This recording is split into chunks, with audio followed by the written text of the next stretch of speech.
और उपस्थित आदरणीय बुजुर्ग किसान भाई और बुजुर्ग भाइयों का बहुत बहुत धन्यवाद और आभार प्रकट करना चाहता हूँ। वही मैं देख रहा हूँ जहाँ गर्मी इतनी है और उमस है और पिछले लगभग 4 घंटे से आप लोग यहाँ पर हैं और आखिरी दिन है चुनाव का। आज आखिरी प्रचार का दिन है और मैं जो जोश उत्साह देखा हूं, ये जो समर्थन हमें दिखाई दे रहा है, दूर तक जहां सड़क पर लोग हैं, पंडाल में तो है ही, लेकिन पंडाल के बाहर भी जहां कहीं छाया मिल रही है वहां भी दिख रहे हैं। और ये जो छोटा हाथी दिखाई दे रहा है उसके ऊपर भी लोग खड़े हैं। ये मंच भरा दिखाई दे रहा है। क्लाउड हेलीकॉप्टर के आगे भी लोग हमें दिखाई दे रहे थे, पीछे भी है, और जब नीचे से नहीं दिखाई दे रहे थे तो मंच को देखने के लिए कोई खंभा नहीं बचा।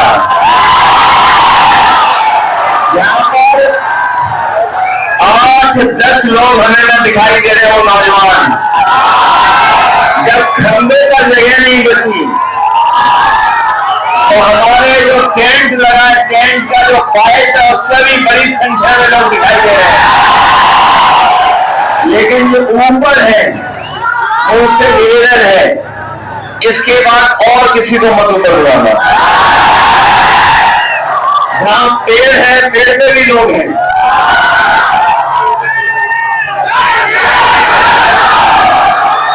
ये समर्थन न केवल जीत दिलाने जा रहा है, बल्कि रिकॉर्ड मतों से राजीव गांधी को जिताने जा रहा है। और जो लोग पिछले कई चुनाव का चुनाव देख करके लड़खड़ा गए हैं, जो पिछले 6 चरणों का चुनाव देख करके लड़खड़ा गए हैं, न केवल खुद लड़खड़ाए हैं, उन्हें मैं समझता हूं ऐसे लड़खड़ाए हैं कि अब उन्हें छड़ी भी नहीं बचा पाएगी। और भाषा तो बदली है, लेकिन जो साथी हमारे प्रधान सांसद जी का भाषण सुन रहे होंगे वो जान रहे होंगे कि पता नहीं क्यों प्रधान सांसद जी एम शब्द के पीछे पड़ गए हैं या मां शब्द के पीछे पड़ गए हैं। जहां कभी उन्होंने मीट को लेकर के कुछ कहा, मच्छी को लेकर के कुछ कहा, और जब उन्हें कुछ होश नहीं रहा तो वो मुजरे तक पहुंच गए और उससे उड़े भी नहीं थे। तब तक महात्मा गांधी जी को याद करने लगे। अब सुनने में आ रहा है कि उन्हें परिणाम पहले ही पता लग गया है, वो मेडिटेशन करने कहीं पहुंच गए हैं, तपस्या करने। ये कितनी भी माँ कर ले, लेकिन इस बार मऊ वाले इनको छोड़ने वाले नहीं है। और देख लेना, जब परिणाम आएगा तो यही कहेंगे कि उनकी तपस्या में कोई कमी रह गई थी। जो लोग 400 पार का नारा दे रहे थे, याद है कि नहीं याद है? जो 400 पार का नारा दे रहे थे, लेकिन 6 चरणों के चुनाव के बाद और जो जनता का गुस्सा उन्होंने 7वें आसमान में देखा है, तब से 400 पार नहीं 400 याद आ रही है उन्हें। और 400 पार का जो नारा दिया था उसको हम लोग बाद में समझ पाए। हमारे साथी जानते होंगे, कुछ लोकसभा के बारे में जो गिनती है जो लोकसभा के सांसद हैं वो लोकसभा में 543 बैठते हैं, और अगर ये बीजेपी वाले 405 की बात कर रहे थे तो बताओ 543 में 405 कितनी सीटें हैं? 100। इस बार इन्हें 143 भी नहीं मिलेंगी। इस देश की जो 140 करोड़ की जनता है वो इन्हें 140 सीटों के लिए तरसा देगी, और इसलिए तरसाएगी क्योंकि इस बार इन्होंने किसानों को धोखा दिया, नौजवानों को धोखा दिया, हमारी माताएं बहनों को धोखा दिया। इस बार इन पर ये तीनों देश मिलकर के वार करने जा रहे हैं, त्रिकोणीय वार होने जा रहा है। हमारा किसान तो पहले से ही दुखी नाराज है इनसे, क्योंकि किसानों को कहा इन्होंने आय दोगुनी हो जाएगी। मुझे सुनने में आया है कि देश के प्रधानमंत्री, देश के गृह मंत्री, मुख्यमंत्री और जिनको कोई नहीं जानता वो उप मुख्यमंत्री कई बार आए हैं यहाँ, कई बार आ गए हैं, और उन्हें पता है कि घोसी का परिणाम क्या था।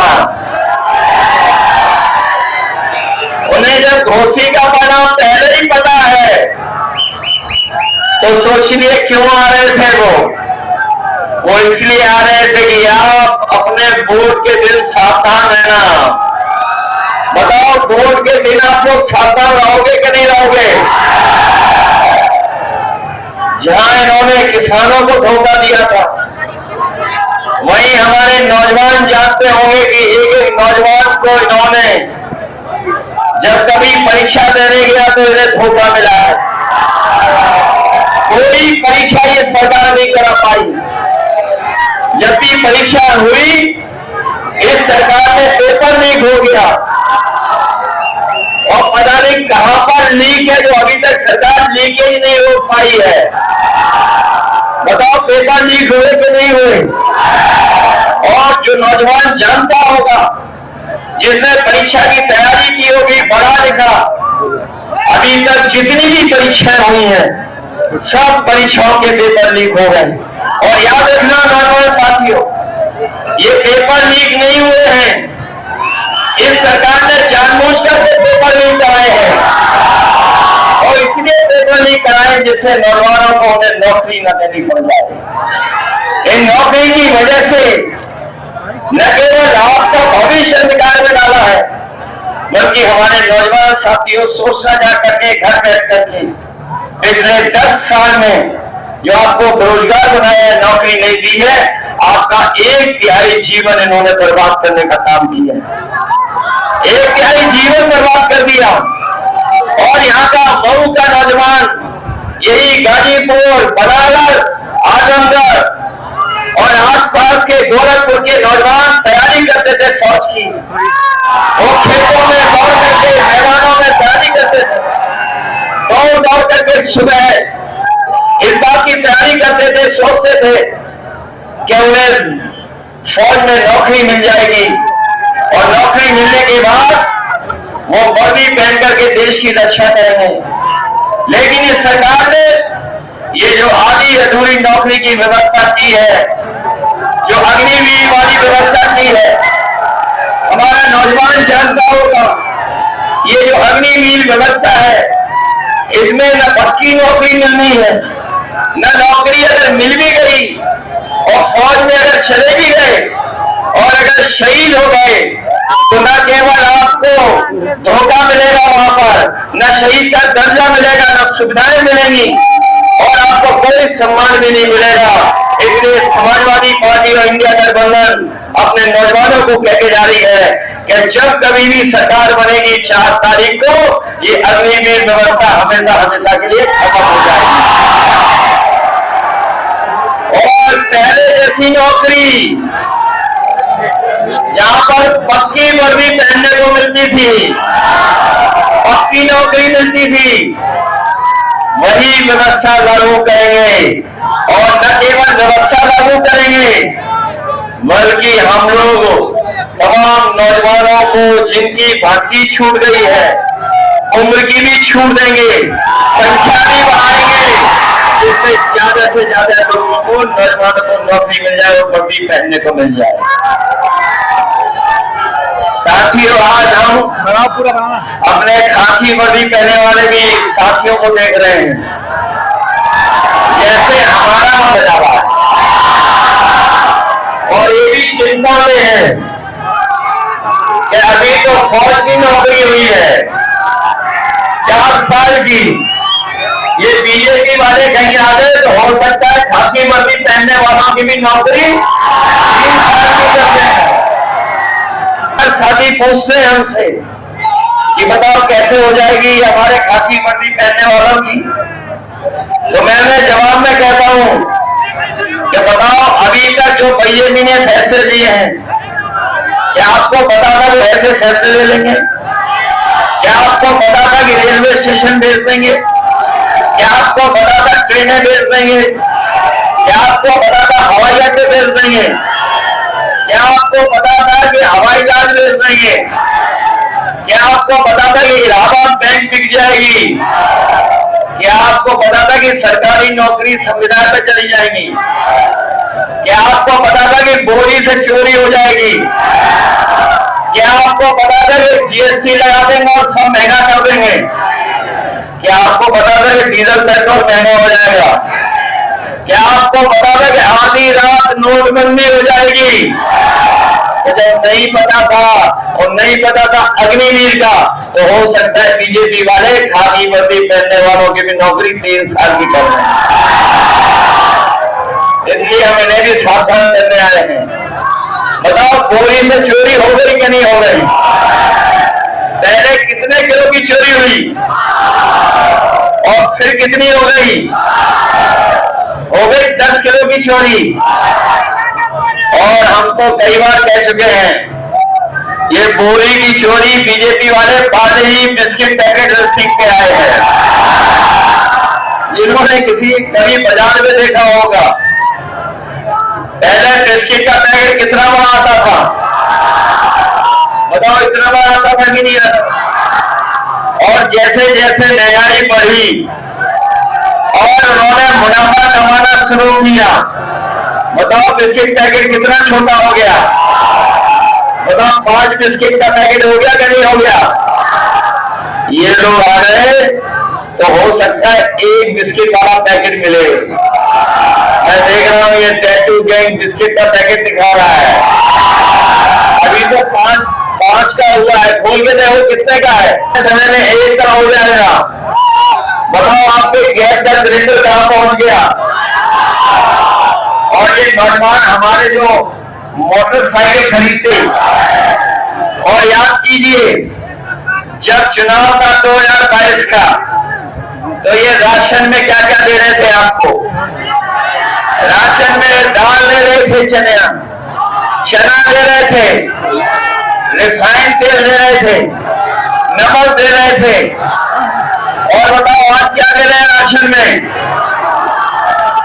राशन में भी कटौती हो गई कि नहीं हो गई?